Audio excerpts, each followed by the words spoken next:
নমস্কার, আপনারা দেখছেন আজকের বরাক। সঙ্গে রয়েছি আমি সৌমিন্দ্র পাল। মাদক বিরোধী অভিযানে কাছাড় পুলিশের বৃহৎ সাফল্য।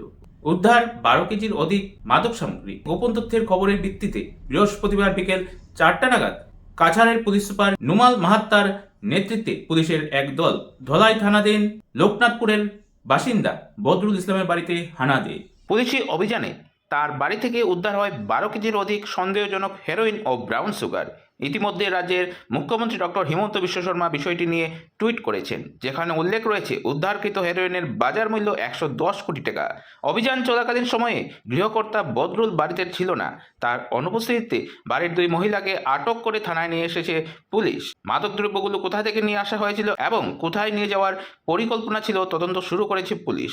একসাথে এত পরিমাণের মাদকদ্রব্য উদ্ধারের ঘটনায় চাঞ্চল্য ছড়িয়েছে এলাকা জুড়ে। ভয়াবহ ড্ৰাগছৰ বিৰুদ্ধে আমাৰ কাছাৰ আৰক্ষীৰ অভিযান অব্যাহত আছে আৰু অসমৰ মাননীয় মুখ্যমন্ত্ৰী ডাঙৰীয়াৰ অসমক ড্ৰাগছ মুক্ত কৰাৰ যি লক্ষ্য, সেই লক্ষ্য সাৰোগত কৰি আমি অহৰ্নিশে এই অভিযান চলাই গৈছোঁ।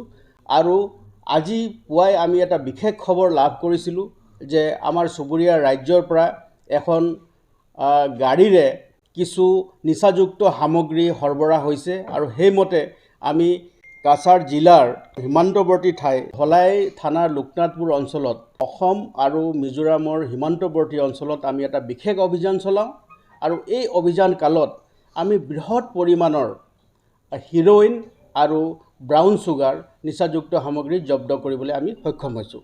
এই অভিযান কালত আমি 11 কেজি 316 কিলোগ্ৰাম হিৰ'ইন আমি জব্দ কৰিছোঁ আৰু 1 কেজি 85 গ্ৰামছ ব্ৰাউন চুগাৰ আমি জব্দ কৰিবলৈ সক্ষম হৈছোঁ। আৰু গোটেই অভিযানটো আমাৰ চলিছিলে ধলাই অঞ্চলৰ লোকনাথপুৰ নামৰ এই অঞ্চলত, আৰু তাত য়ামানা ইয়াছমিন নামৰ এগৰাকী মহিলা, সেই মহিলাগৰাকীক আমি ইণ্টাৰচেপ্ট কৰোঁ। ইণ্টাৰচেপ্ট কৰোঁতে তেওঁলোকৰ ঘৰৰ যিটো গোহালি আছে, য'ত গৰু বান্ধে, তাৰ পৰা আমি বৃহৎ পৰিমাণৰ এই নিচাযুক্ত সামগ্ৰী জব্দ কৰিবলৈ সক্ষম হৈছোঁ।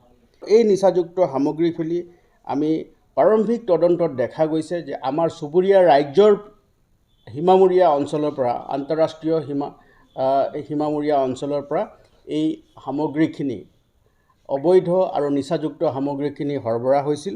আৰু সেইমতে এই অভিযান কালত আমি এই বৃহৎ পৰিমাণৰ যি নিচাযুক্ত সামগ্ৰী আছে, হিৰ'ইন আৰু ব্ৰাউন চুগাৰ আমি জব্দ কৰিবলৈ সক্ষম হৈছোঁ।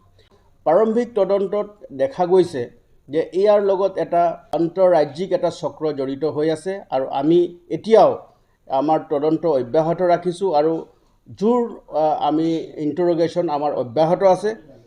আৰু এই যিখিনি সামগ্ৰী আমি উদ্ধাৰ কৰিবলৈ সক্ষম হৈছিলোঁ, সেইখিনি আমি আইনমতে আমি সেইখিনিক চিজ কৰিছোঁ আৰু তাৰ আইনী ব্যৱস্থা কৰিবৰ কাৰণে আমি তৎপৰ হৈ আছোঁ।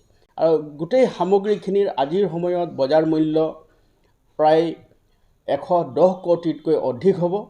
আৰু আমি এতিয়াও সেই পৰিমাণৰ যি পৰিমাণৰ ড্ৰাগছ আমি যিটো অঞ্চলৰ পৰা উদ্ধাৰ কৰিলোঁ, সেই অঞ্চল জুৰি আমাৰ বৰ্তমান অভিযান, চাৰ্চ অভিযান তাত আমাৰ এতিয়ালৈ অব্যাহত আছে। আমাৰ দল তাতো আছে এতিয়া।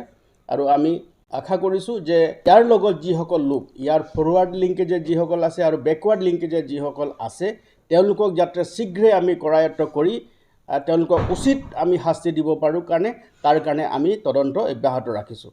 আৰু এই গোটেই অভিযান কালত আমি সেই যি অঞ্চলত আমি অভিযান চলাইছিলোঁ, সেই অঞ্চলৰ কাষৰীয়া যিবিলাক অঞ্চল আছে, সীমামূৰীয়া অঞ্চল আছে, সেইবিলাকতো আমাৰ পুলিচ বাহিনী চাৰ্চ অভিযান চলাই আছে আৰু আমি সেইটো নিৰীক্ষণ কৰি আছোঁ। আৰু আমি যাতে এই নিচাযুক্ত সামগ্ৰী, অবৈধ নিচাযুক্ত সামগ্ৰী আমাৰ জিলাৰ মাজেদি যাতে সৰবৰাহ নহয় আৰু ইয়াক যাতে ট্ৰেনজিট পইণ্ট হিচাপে ব্যৱহাৰ কৰিব নোৱাৰে, তাৰ কাৰণে আমি সদায় তৎপৰ হৈ আছোঁ। আৰু মাননীয় মুখ্যমন্ত্ৰী ডাঙৰীয়াৰ অসমক ড্ৰাগছমুক্ত কৰাৰ যি তেওঁৰ সপোন আছে, সেই সপোনক সাৰ্থক কৰিবৰ কাৰণে আমি অহৰ্নিশে অভিযান চলাই আছোঁ। বৰ্তমানলৈকে আমি 2জন ব্যক্তি আমাৰ কাষ্টডিত আছে আৰু এজন ব্যক্তিক আমি এৰেষ্ট কৰিছোঁ আৰু বাকী এজন ব্যক্তিৰ আমি জোৰ তদন্ত চলাই আছোঁ। আৰু তেওঁৰ বিৰুদ্ধে যদি আমি তথ্য প্ৰমাণ লাভ কৰোঁ, তেওঁকো আমি গ্ৰেপ্তাৰ কৰিম।